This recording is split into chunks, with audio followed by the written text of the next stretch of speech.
going on, everybody? I hope that you are doing well, and I want to thank you for joining me because I'm going to talk about some stuff, some good stuff, just kind of let you know we're going to be diving into this, the plagues of the worldwide black community. And I only use black, and I'm going to explain black. I'm going to talk about black and why I say black because I know some folks don't like that, but I will explain why I say black. But before I get into that, my name is Jay Cameron. I want to thank you for joining me here on Maximum Impact as we are continue to bridge the gap between Africa and the African diaspora. Diaspora are those who have been dispersed throughout the world by way of the various slave trades and other things that happen on the continent of Africa that have dispersed us all throughout the world. And so now we're learning to reconnect and getting a better understanding. And one thing that I've learned in my travels to 12 different countries over the past several years is the diversity on the continent of Africa, but also the diversity here in America. I'm located in the DMV right now. And what I want to do is to be able to bring you into some insight, to some similarities about what plagues our communities, the black community. Now, let me say this. The term black was given to those of darker complexion by the imperialists, the colonizers, when they were doing their dirty work and imperialize, if that's the we can say that, imperializing the world. And that's what they did. They said, well, we want to identify them as such, so we will give them an identity of blackness. And that is an identity that many of us have embraced. Some of us reject it. Some of us say African. Some of us say indigenous. Some of us say a variety of different things as far as identity is concerned. Some of us say Hebrew. Some of us, it just depends on the individual and what their understanding is, and then or their interpretation of their understanding. And that's what it is. That's the diversity within this community. I say black community because everyone understands it. You know exactly what I'm talking about, and that's the only reason why I refer to it as such. I'm not black. My shirt is black, so that's black. I'm a melanated person of African descent, of European descent, of indigenous American descent, and that's who I am. Now, I want to talk about what is plaguing, what I've seen worldwide, plaguing the black community. And I use that because it is identified as such as the way we understand it. There are several systems that I have seen in my travels. Number one being political, and I say plague. So a plague, I'm identifying this as a plague.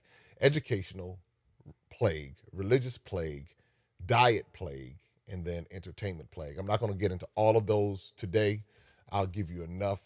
This will be a part two, but I do want to address something I posted real quick on TikTok and Instagram and on Facebook, and I asked a question about the so-called prophets and how this pandemic came and the prophets, all these prophets running around and all these churches and everything. Everybody got a word for somebody, and prophet so-and-so coming, and this person speaking prophetically, and this person got this, that, and the third. Prophecy, prophecy, prophecy, prophecy, prophecy.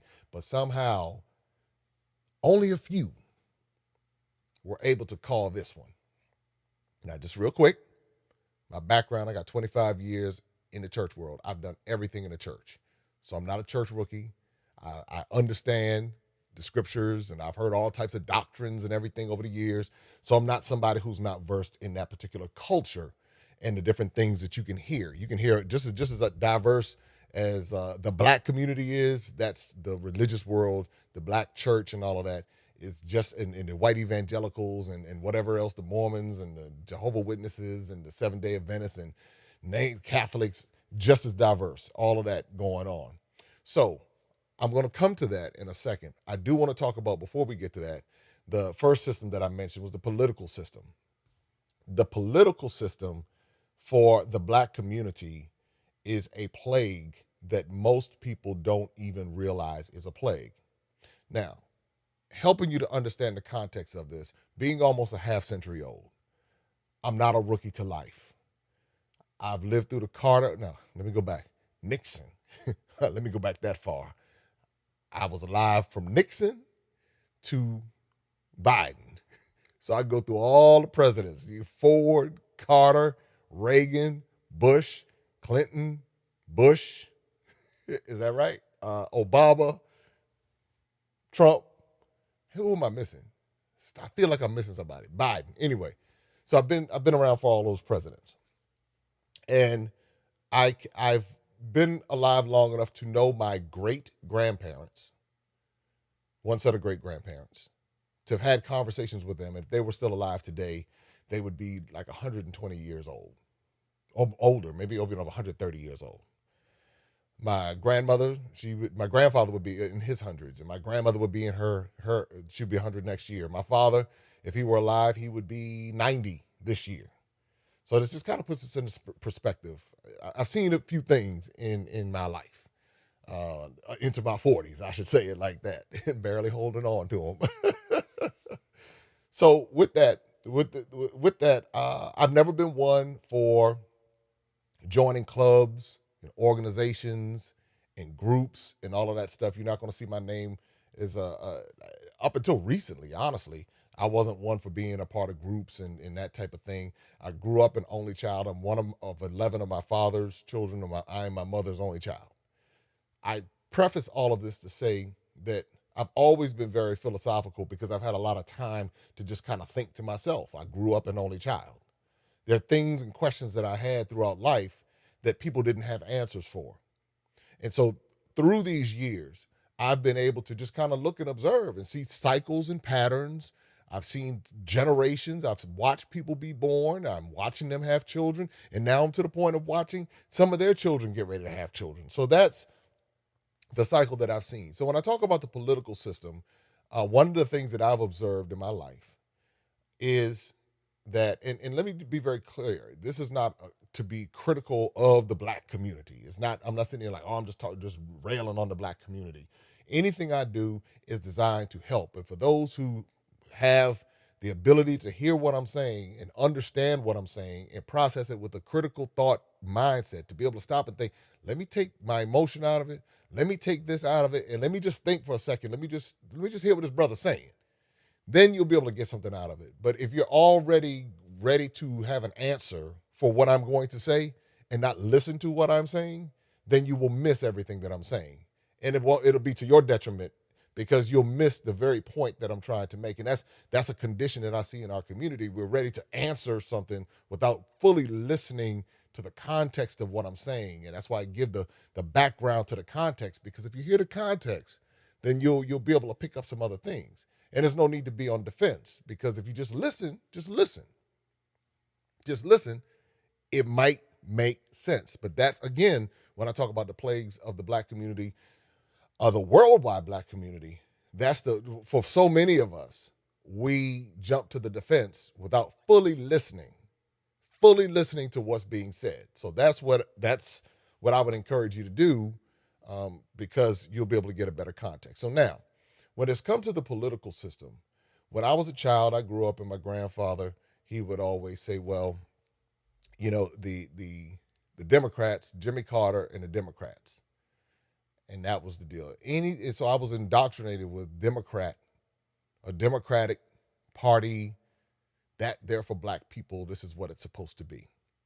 Not once was there a question mark on any policies. No one ever taught me about policies. There was never a conversation about policies. It was just that they are for the black people. Now remember, this whole black-white thing was intentionally designed by the imperialists so that they could keep divisions, so that they could do whatever it is that they do.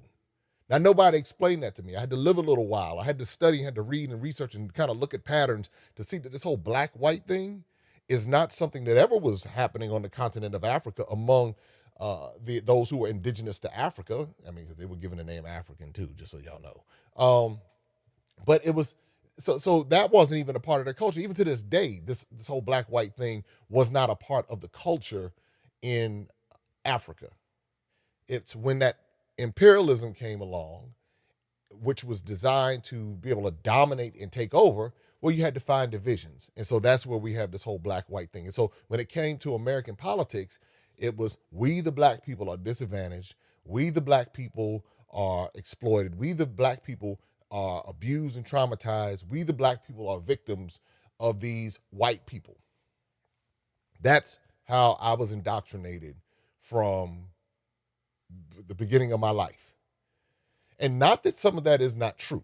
So please hear what I'm saying. I'm not saying that that's not true at all. What I'm saying is that for that to be the perspective when you're born and you believe that you're at a disadvantage and that you're a victim and that you're marginalized, that affects you subconsciously. And a lot of people don't believe it affects them or potentially affects them subconsciously.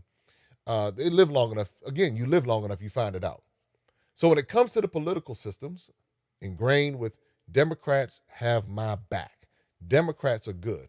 Republicans are bad. Republicans are racist. Democrats are not, because they allow black people opportunities. Never once did I consider that perhaps the Democrats might be using black people to get votes.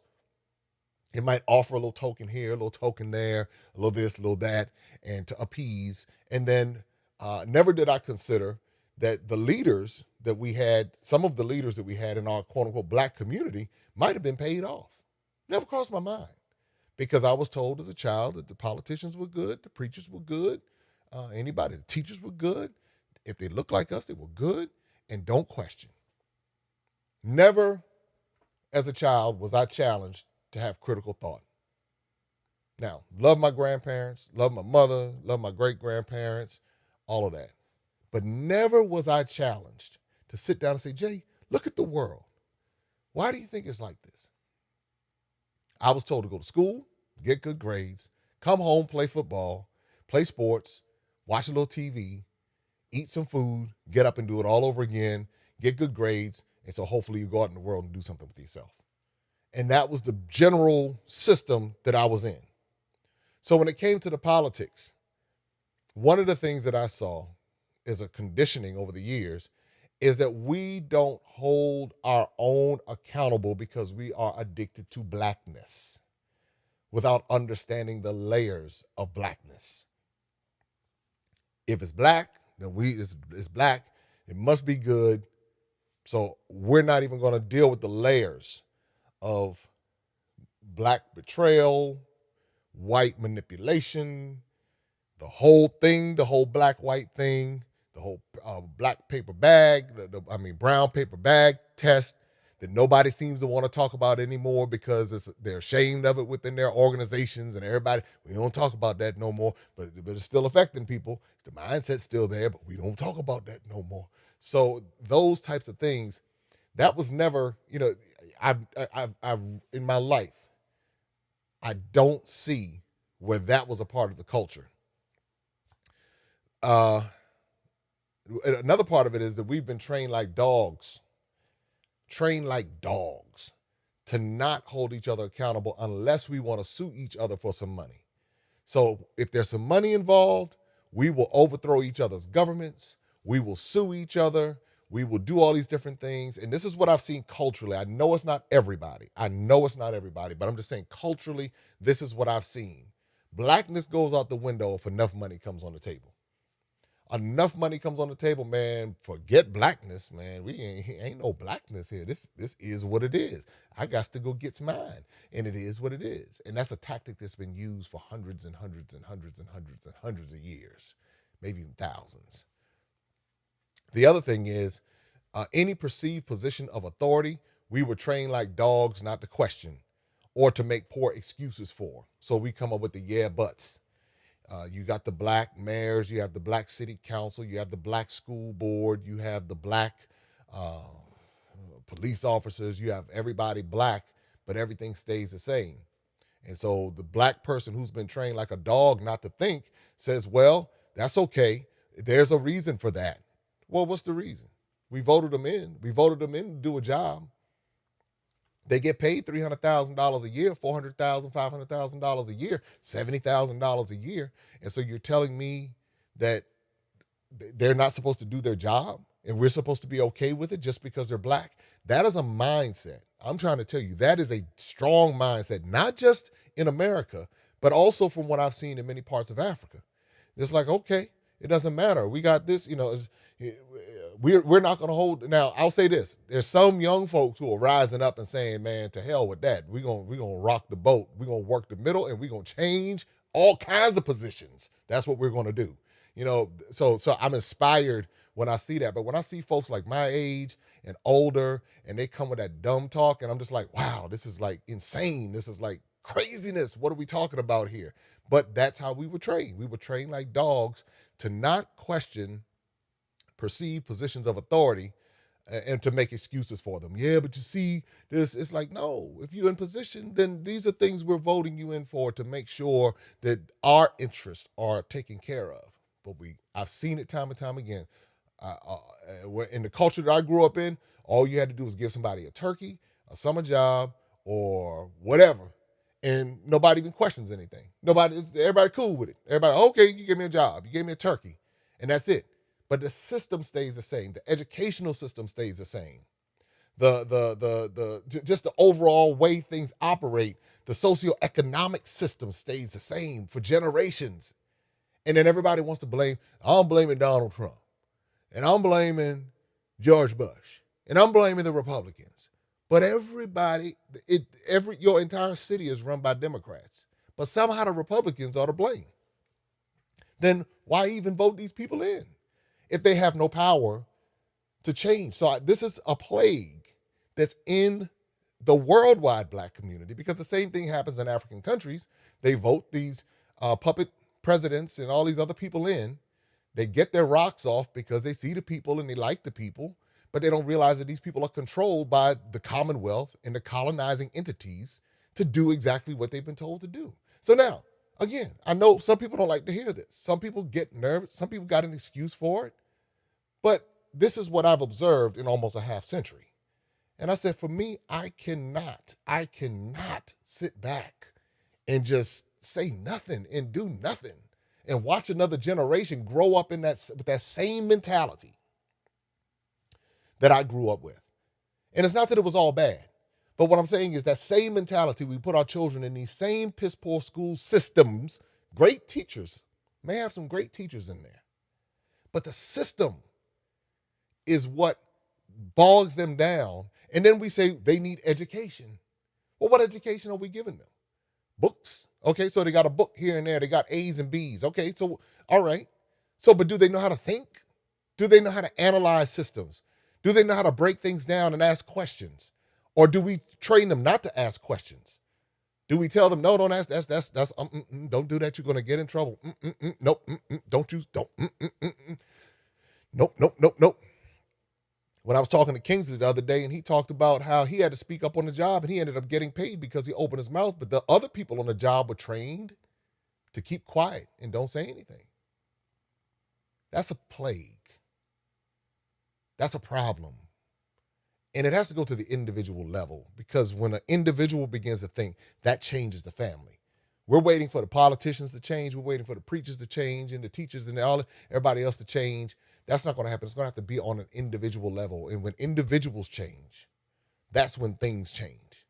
Now, a lot of times, as over the years I've heard, well, I don't like you because you seem like you're arrogant and you seem this, that, and the other. You don't understand what it's like when you have to grow up in D.C. and you don't have a father to fight your battles. And your mother does not know how to fight your battles. So you're going to be run over, or you're going to have to learn how to fight. And so there are a couple of ways you fight. You can fist fight. You can fight with your mind. You can fight with your creativity. You can fight with a whole bunch of different things. And I had to learn how to do all of the above.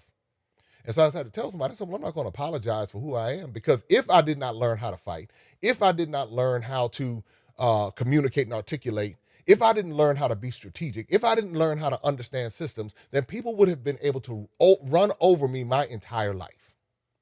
So, too bad. Call it what you want. But it has worked well for me, and I'm not going to give that up for someone just because in other words, I tell people, I'm not going to dim my light to make you feel better about your dim light.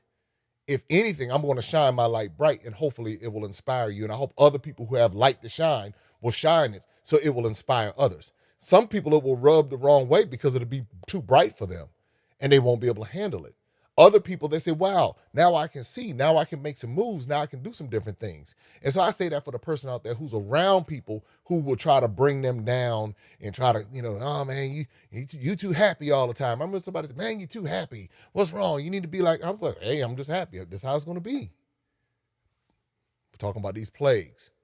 All right.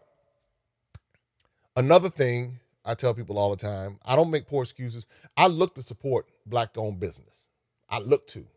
But what I will not do is lower the quality of my business for the sake of blackness. So my thing is, I'm not going to just come bring you money because you're black. You give me poor service, and here I am calling myself, okay, I'm supporting black business. If anything, I'm enabling it. I'll never forget, I went to a country, I'm not going to say the name of the country, booked the hotel. Brother owned the hotel, nice upscale, really nice upscale hotels. On the outside, the service was horrible, the food was horrible, and I said I would never go back again. Because I went to the people, I said, listen, this, come on, this is inhumane borderline. Y'all got these nice $65 million buildings and all of that, and y'all can't get some quality service in here? And the attitude was nonchalant. So I was like, well, I guess I got to go take my money back over to them folks. Trying to bring it here. Hey, if you want to revoke my black card for that, the thing I'm not going to do is bring my clientele, who might also be black, or anybody for whatever the case may be, whatever their ethnicity is, I'm not going to bring them to an establishment that is subpar just because it's black. So I'm going to look out for my black clientele that's spending their hard-earned money, and they may have done all they could to get on this trip, and I'm not going to take them someplace that's some garbage for the sake of blackness. I'm going to protect that blackness because they work hard for their money too. So if you want my money and you have the black business, then you need to step your game up, and then you'll get my money. And that's how we represent black excellence. So, that's the deal there. Next thing, the next plague, and I talked about it earlier, and I'm only going to do two plagues tonight. I'm not going to today rather. I'm not going to go dive into this too heavy for too long. But when it comes to the religion,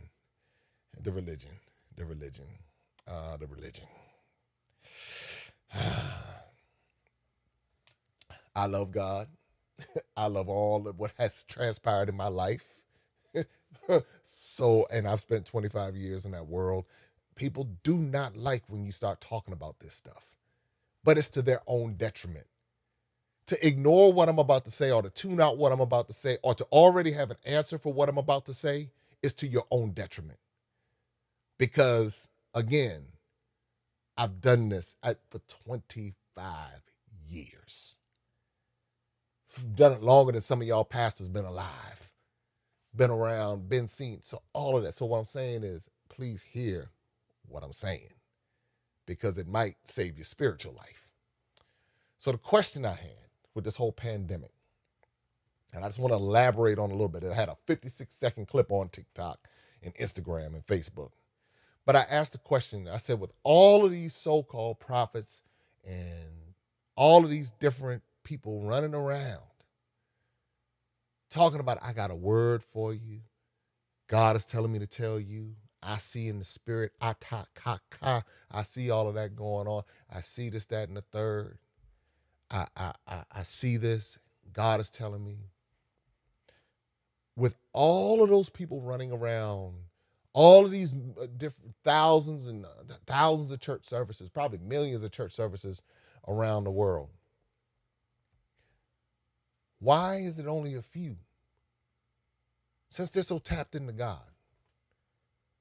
saw and warned people about this pandemic, whether it was man-made or whatever. The one thing I noticed consistent in Scripture is that God would look out for his people. So that's the one thing if you're going to use that, is the standard. That the ones who are obedient would be looked out for. So if that is the case, and this whole world got rocked, and in particular America got rocked, and in particular the black community got rocked, why would that not be a wake-up call? To say, hey, prophet, pastor, you ain't see this coming? And then to not accept a BS answer, to say, well, some things we know in part, and we prophesy in part, and we don't know, and this, that, and the other. See, no, hold tight. I hear what you're saying. That sounds good, and that's a good fast talk move. But for real, How is it? Because you say you have the gift of prophecy. You have prophesied over this house, and you have spoken this, that, and the other, and you've done this and you've done that. How did we miss this? How did the church get caught flat-footed? Not prepared for this. How, even with Noah, when the flood was coming, Noah went out to warn people and said, look, man, this flood is coming. You see me building this big old ark. People ignored him. So why was this not spread all throughout the church world? One Lord, one faith, one baptism. If that's the case, how is it only one person gets to know about it, supposedly under the same spirit, but everybody else misses it? See, this is where the critical thinking and common sense kicks in. To say, now, wait a minute. 3 weeks ago, you were asking, 3 weeks before March of 2020, you were telling me this year is going to be great. New Year's Eve had the revival and everything, everybody up in high praise. And this year is going to be great in 2020. This is your year of breakthrough. And this is when life is going to change for you. And this is how life is going to be. And then some people did not make it through 2020 because of what COVID did. Some people lost their jobs. They lost their businesses. They lost everything and did not stop long enough to say, hold tight. Hold tight. Hold tight. How do we miss this? If anything, it's a check-in and say, what are we not doing here? How do we miss this? But we have been trained like dogs not to question. But guess what? Let that grocery store not have your milk and your Fruit Loops and your food and your sugar and everything else and your meat and your veggies and everything else. And you will go in there and act all the way up. I can't believe this. I need to talk to the manager. I can't believe this is happening. Y'all need to do better than this. I can't believe this, y'all. And see y'all doing all this. And so we can act up like that and hold the grocery store accountable. Oh, but when the church wasn't ready, oh, Lord, we got to figure out what we're going to do. Oh, Lord. Oh, yeah. Oh, Lord, what we going to do? So all I'm saying is this, is that there is time for us to ask questions and not be afraid to ask questions. And if they kick you out, so what? You don't need to be up in there anyway. If you can't ask a common sense question, say, yo, what's up with this?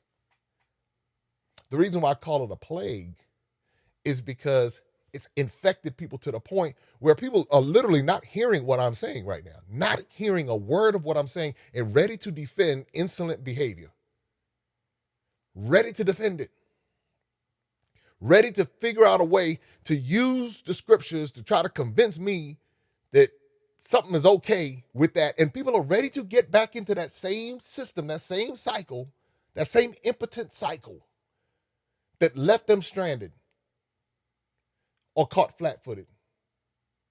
So my thing is now I have to ask some questions. Like next time you come prophesying, I got a question because I'm really wondering how you missed that.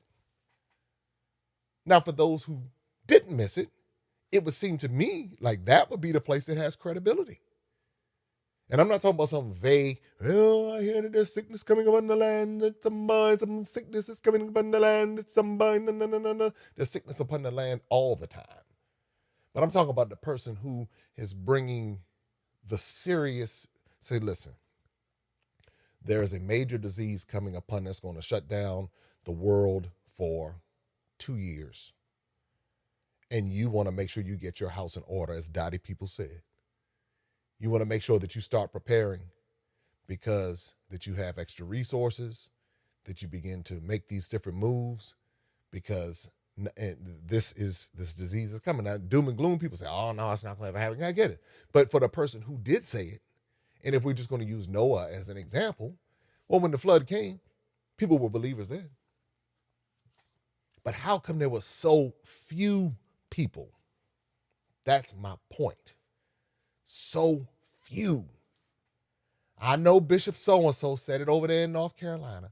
And I know over there in California, Prophet so-and-so said it. Okay, we got them in. All right, cool. We got them over here, right here. All right, we got them. But you had a whole slew are people that did not know it, didn't say a word about it, and we're about to get right back into the same system and do the same thing all over again. And now we're set up, well, one, because we've been trained like dogs, like puppies wagging our tails, to ignore what just happened. And to like, for it to just fly over, it's like, no, I gotta stop and ask, what's happening here? I need to understand, what are we gonna do differently moving forward so that should another situation like this come, we won't be caught flat-footed? What do we need to do as a religious institution, whether it be a church or mosque or whatever, to improve our diet situation with our members so we can be healthier and not just relying upon a shot to be healthy that's halfway effective? What are we going to do? How are we going to change the system so that we have healthy people coming into our congregations and we're not susceptible to this type of illness? See, those are the types of things that a prophet would be able to come in and spot and say, hey, we got some stuff going on in here. Let's take a look. If you're going to use the Bible as your standard, if you want to go look back in the scriptures and see exactly what the prophets did, the prophets sent the warning. And so the people had a choice to follow the warning or ignore the warning, especially if you go to Ezekiel. And you see where Ezekiel, he was given a charge to be able to deliver a message to hard-headed people. And so hard-headed people had to make a decision, and he didn't even want to do it. But in this case, the warning wasn't even sounded, and people died. The warning was not even sounded, or if it was sounded, the so-called prophets did not even have the discernment to hear it. So now we should call into question, are these people really prophets? Are they agents of religious indoctrination designed to keep us in check and train like dogs and behave a particular way and to siphon off the already meager income that's being overtaxed anyway? See, those are the types of critical thinking questions that people are coming to. And a lot of young people are waking up and saying, I'm not getting into that. I'm not doing that. Again, a lot of people my age, they've been indoctrinated by it. It's all they know. It oozes out of them like funk coming out of their pores and out of their underarms and out of their crotches after a long day walking and running around in the sun. That is what many people around my age are doing. But a lot of people around my age are starting to wake up too. A lot of senior citizens are saying, oh no, I ain't trying to go out like this, because they've been in it their whole life and they're seeing the same cycle, and they're saying this is a plague in our worldwide community. When you go over to Africa, many parts of Africa, you see the same thing. You see where this is religious indoctrination, and then you find heavy religious indoctrination and extreme poverty right there. And this religious indoctrination is not indigenous to these people. It is something that was imported by the imperialists. That's why you end up seeing all the Mormon churches everywhere, but people dismiss it. Oh, no big deal, no big deal, no big deal. It's no big deal. It is a very big deal, because that is one of the weapons used to make sure that now you aren't able to truly, fully demonstrate all of what has been placed in you. All of the money that goes into building all these Catholic cathedrals everywhere. But the people are impoverished and the roads are some hot mess. But yet we can put billions and millions and millions of dollars into building these cathedrals.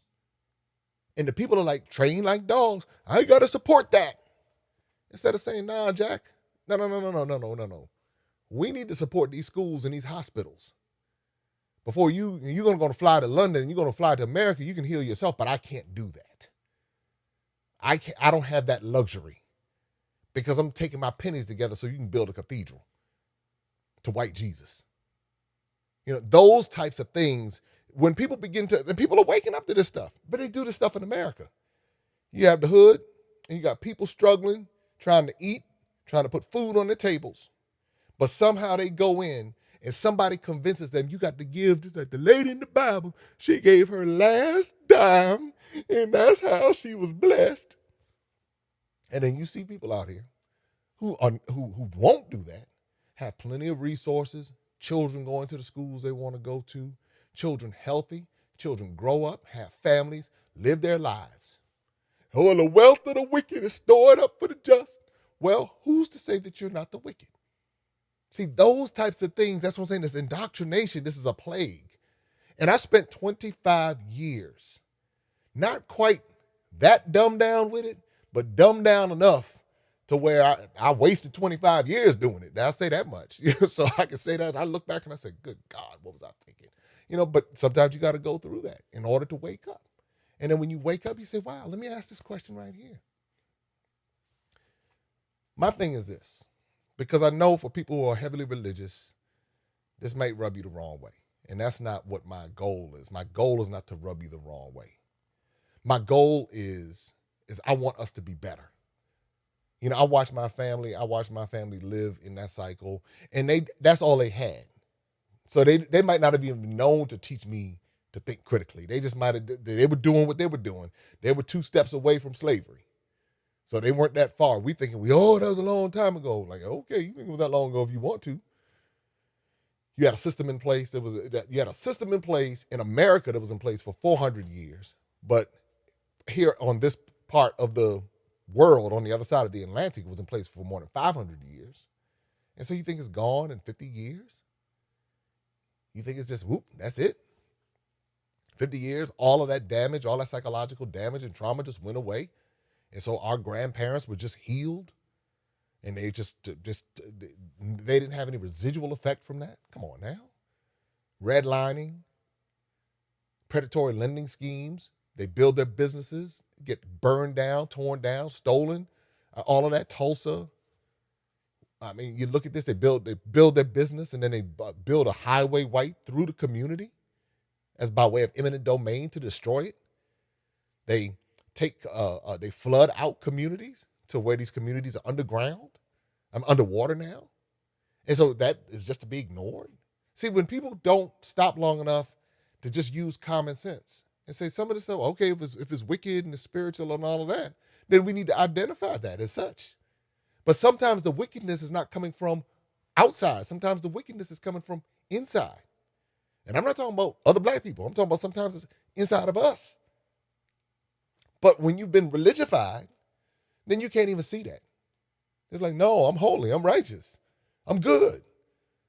I've done all these things and I'm good. So when you hear me say this, part of what I do with this channel, my tours are not religious. So I'm not pushing any religion or anything like that. You can believe whatever you want to believe, as long as you're not pushing it on anybody, then we good. Everything you heard me say. Now, I'm not getting into the entertainment so much today and not really diving too deep into the educational and not diving so much into the diet right now. But everything you hear me saying is because of spending almost a half century on this earth and having a love for my people. For my people, whether they're in Africa, whether they're in America, and when I see people sell their soul for a turkey, or sell their soul for a summer job, or sell their soul because somebody's black, or sell their soul because it makes them feel good. And I sit back and I say, there's so much more. There's so much more. We want so much more. And it doesn't have to be with the standard of white supremacy. There's so much more within us because when people see what we can do, they want a piece of that. But if we don't believe it, and if all we see is I want to be like that white person, I want to be like this other person, I don't want to be like who I was created to be, then that makes one wonder, how powerful is the religion that you claim to follow? Because if your religion, if you are following a God who says you are perfect, fearfully and wonderfully made, but somehow you're like, this is not good enough. I need to alter it. I need to change it. I need to do something different. It is not up to par. And now you put down your religion and you go chase after white supremacy. In everything you do, black education isn't good enough. Black hair isn't good enough. Black this, that, and I'm just using black is the understanding. My African features are not good enough, so I need to go get white features. Or European features. There we go. It's not good enough. I need to, like in Africa, when Africans, I got to get out of here. Now, I'm not talking about the ones who go pimp the system, go learn, use their system, get their education, and send the money back. There's a whole lot of Africans like, white is right, white is right. These Africans are no good, and they're African. That's how they believe. And they leave and they flee and they never come back. They don't even want to be bothered. But yet they go to the place and complain about racism. Yet we do the same thing in America. We complain about racism while subconsciously hating ourselves, while subconsciously allowing these different systems to indoctrinate us, subconsciously not even realizing what's going on. And so what I hope to do through this channel is inspire people to think and to think outside of the box and to live outside of the box. So when you see me moving around, I'm living outside of the box. The culture that I come from, they still mocking me. At first, they were mocking and making fun. Man, you out here traveling and everything. Yeah, blah, blah, blah, blah. All these little funny little comments and everything. And now everybody's like, well, man, you know what? Man, I see what's going on. So it's something really out there. Yeah, it's something out there. You think that you know everything because you are sitting in one little spot in one little part of the world? You really believe you have all of the truth because you sit in one little part of the world and you read all of these books written by the imperialists? You believe that you're truly educated because that's what you've consumed? That goes to show that you really don't understand what education is. So yes, there's a whole world out here.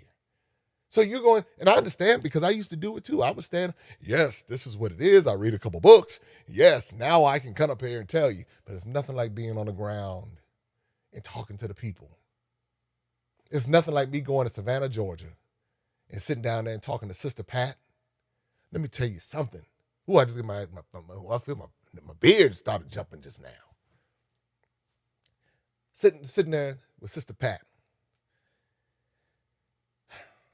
And just as gracious, I can't wait to share this video with you. Just as gracious as she could be and full of so much wisdom. Now, she's in Savannah, Georgia, and she just started talking and talking and talking, and she started breaking stories down. And at the end of her tour, I'm telling you, if you ever get a chance to go to Savannah, Georgia, go to Sister Pat's Underground Tour, she said, let me show you something. We're here in the town square.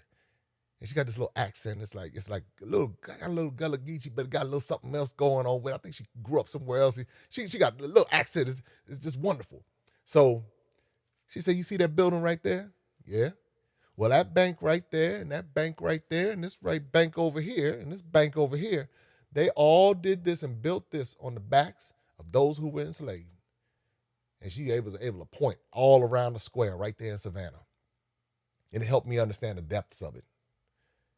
That's not an education I'm going to get from a colonized educational system that only wants to train me to be able to to be basically a laborer in their system. Sister Pat was able to give me, right in her tour, give me a wealth of information that I would have never known had I not taken the time to do that, to get on the road and go to Savannah, Georgia. Even then, when I went to Charleston, South Carolina, born in Charleston, South Carolina, spent my summers in South Carolina, went to school for 2 years in South Carolina, right there in the Low Country. Didn't even know they had the museum there that talked about where they were enslaving people right there. I'm not talking about the market. It's another place they were enslaving people right there in Charleston that I had no idea. I was like, wow. And so now when I look at the cobblestone streets, I look at the cobblestone streets in Charleston, South Carolina differently than I look at them. And I look at them differently in Alexandria, Virginia. Now, when I look at the houses that say were built in 1750, I'm like, wait a minute, I know who built those houses. I'm not culturally disconnected anymore. But that was the design of the educational system, to teach me a little bit about slavery, but not to show me the economic impact. Say, hey, yo, how we going to work this out? Because y'all got all this money, y'all building all this wealth and everything, and I still have to come work for you and ask you for loans, and I got to do this, but you're still building, you're obtaining all this wealth on the backs of my great-grandfather, my great-great-grandfather, and grandmother, and all the people who went along. And you mean to tell me that I'm supposed to be cool with that and let that go? You know, those are the types of things. I want us to be better, and I don't want us to be gullible. And I don't care what the people, I got 25 years in the religious game, okay? I got 25 years and almost a half century in the political game. So trying to tell me that I don't understand. You don't understand. Oh, I understand. I understand very well. I spent one day I'll be able to tell a story about how well I understand and how this has truly affected me.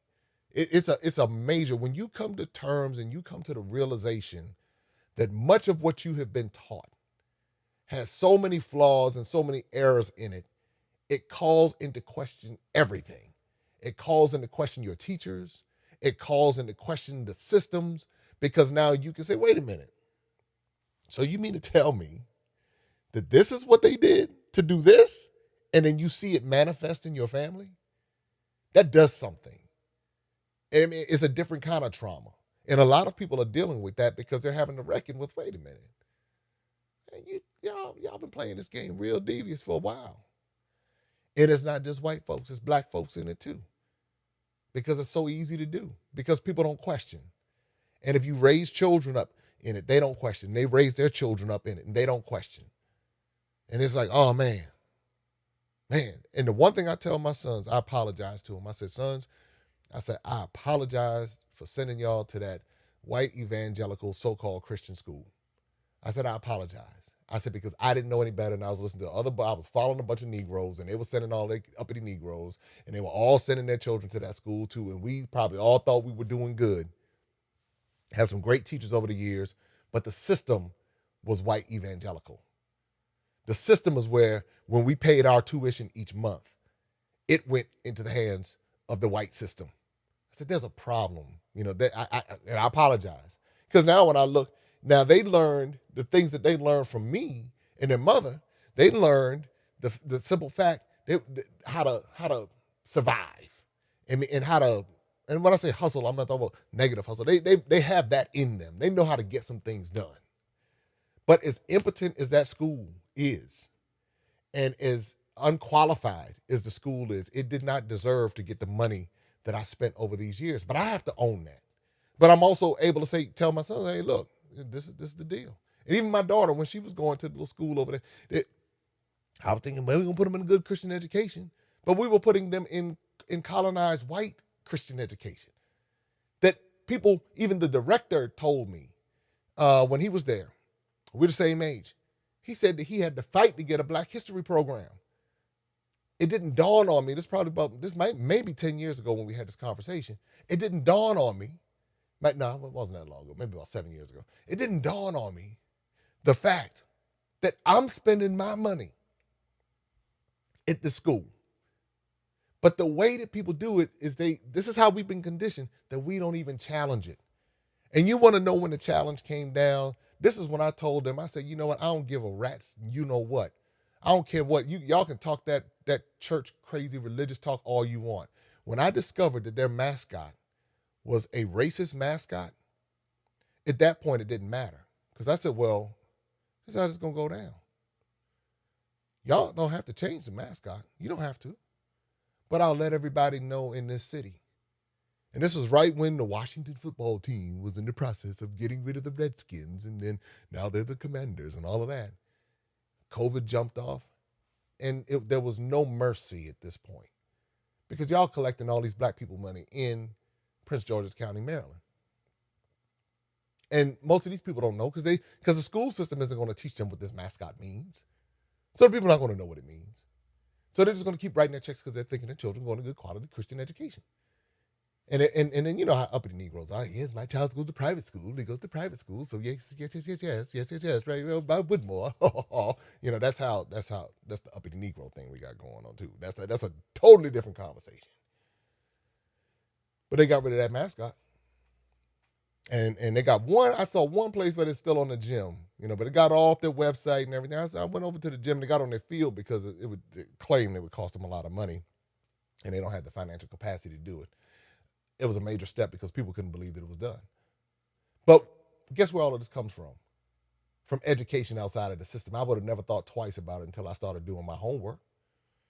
And then understanding leverage and understanding economics and understanding how this game is really played. So I just don't want us to be taken advantage of. I'm all for a black politician. If the black politician is going to look out for the black people and not just going to talk about it. There's something wrong when you have a black city like DC and you have the blackest of the black wards in DC and they only got 3 grocery stores. That's unacceptable.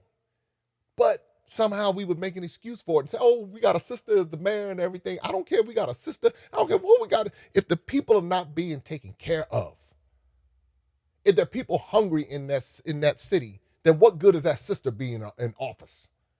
Sister needs to go or work it out Talk to her colonial masters and say, look, we at least give me 2, 3 grocery stores over here in addition to what we have, master. Please give me something because these people rising up. We got to do something. But if they got us beat down and pacified to the point where we're looking at blackness as the standard and not holding the people accountable to say, no, we want you in there. However, we sent you to do a job. And if you can't do the job, get out. Because my babies are hungry. My children need quality education. This is what people need to be saying. And then at that point, when the people rise, because this is the power that the people have, to be able to say, no, just because you're black does not give you a pass.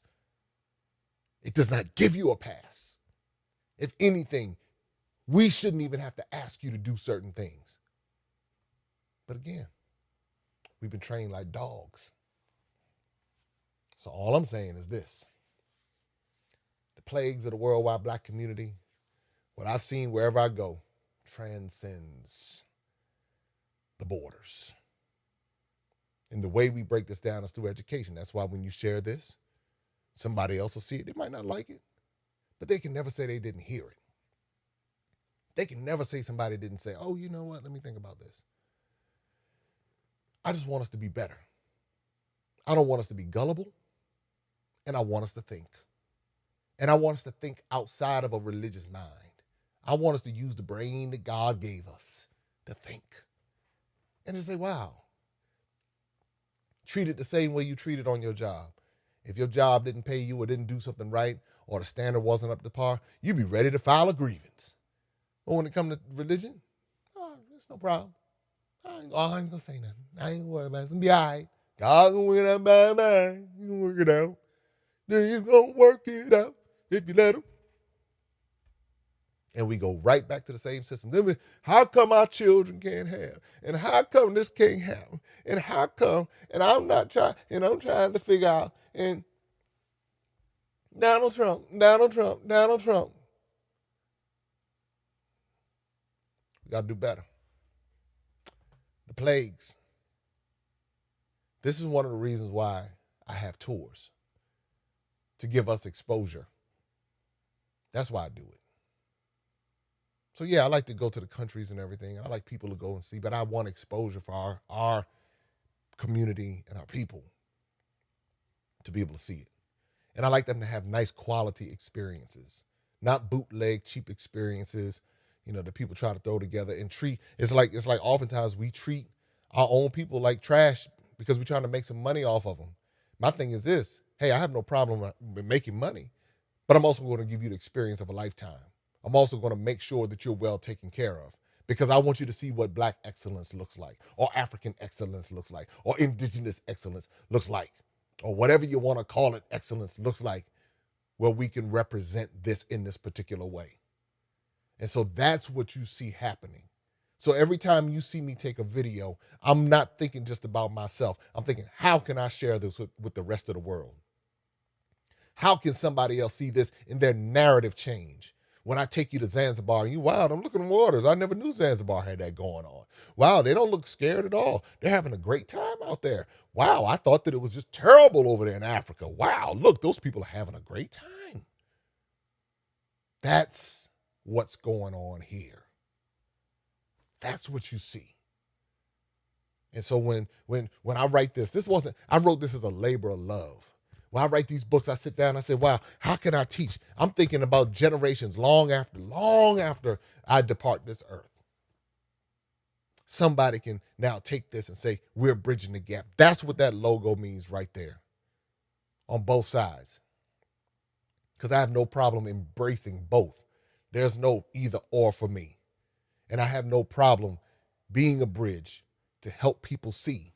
Because there's so much they don't teach us. There's so much they don't teach us. So much. But it's up to us to even have a mind to want to go and learn. And for those who can't travel, you can get on YouTube and you can watch and you can learn so much just by way of doing that. But again, this is why I do what I do. Some people do tours just for the sake of tourism. I do it for the sake of exposure, education, bridging the gap, and is a labor of love for my people on both sides. And that's just the way that it is. Listen, everybody, make sure that you click that subscribe button. Share this video. I know some folks ain't going to want to hear it, ain't going to want to see it, but guess what? It is what it is. They can never say they didn't hear, didn't know, and the rest will be dealt with accordingly. Listen, if you want to join us, hit our website up at MaximumImpactTravel.com. You can see some of the trips we have coming up. We're updating everything also. Ghana, Egypt, Tanzania, Nigeria, South Africa, Kenya, Seychelles. Oh, I just threw a couple extra ones in there. That's what we're working on because we want you to be able to see, experience, touch the continent of Africa. We're also working on Salvador in the state of Bahia in Brazil. And we're working on some domestic trips as well because we want you to be able to get this information. But we also want you to be a part of this culture. And it may be difficult at times because when I say difficult, meaning relearning things, but it is so worth it. And when you can walk in this level of freedom, that's all I can say. When you can walk in the level of freedom where somebody else doesn't control how you think and you can think for yourself because you've seen with your own eyes, that is priceless. So until next time, be sure to follow me on IG at JCameronOfficial, on TikTok at JCameronOfficial. Be sure to pick up the Adventures of Darren and Destiny children's book series. And please make sure you subscribe, like, share, hit the notification bell so you can get updates on everything that we have going on here at Maximum Impact with Jay Cameron. Until next time, take care. Be safe. Open up your eyes